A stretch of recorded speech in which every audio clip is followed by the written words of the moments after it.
Today we're going to look at how you graph data, and graphing data is very similar to everything we've done thus far. You'll need your math book, open to page 547, and a pencil.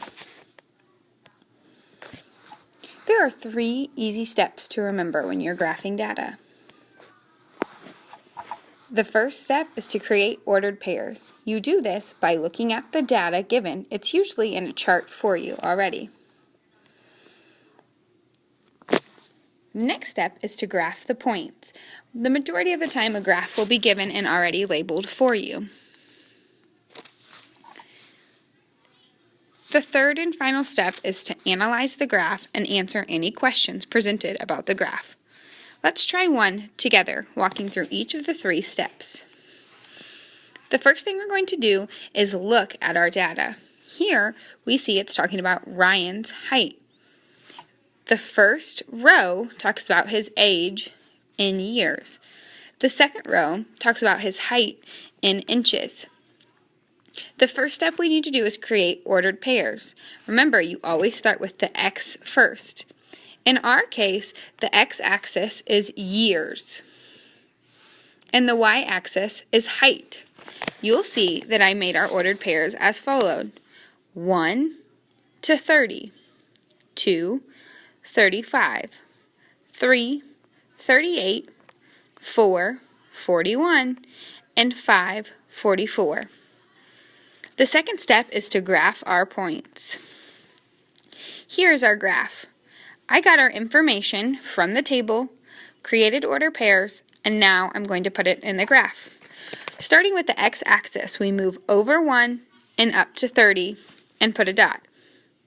We move over 2 and up to 35 and put a dot. We move over 3 up to 38, not quite 40, and put a dot. We then move over to 4 up to 41 and put a dot. And then we move over to 5 and up to 44 and put a dot. Step 2 is completed. Step 3 asks us to answer and analyze any questions that were asked.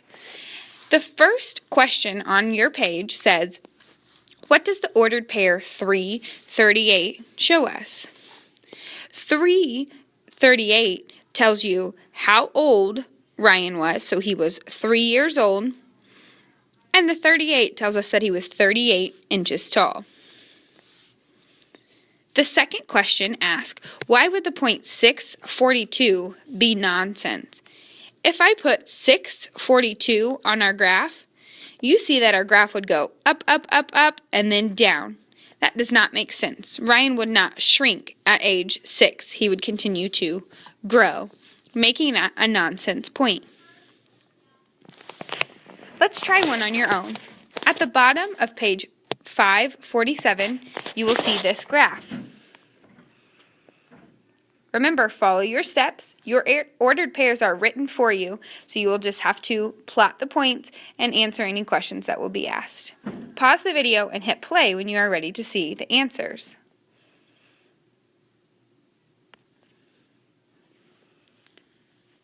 You can see here that I plotted all of the points on our graph: 1 to 7, 2 to 8, 3 to 10, 4 to 12, and 5 to 15. There are no questions asked. However, when you analyze this graph, you can see that the graph is continuing to increase. As the x-axis goes up, so does the y-axis goes up. Good luck graphing your data.